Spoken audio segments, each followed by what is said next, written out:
राम कृष्ण हरी. आजचा अभंग आहे.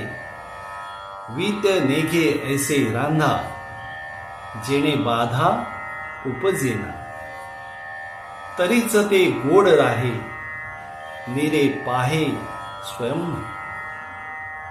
आणि का गुणा पोटी वाव, दावी भाव आपुला. तुका म्हणे शुद्ध जाती, ते मागुती परतेना.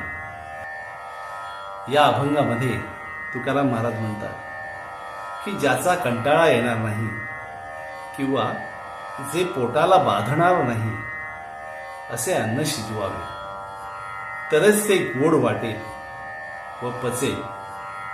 असे रसदार चविष्ट पाचक अन्न पोटात गेले तर त्या आपल्या शरीरावर प्रभाव दाखवेल.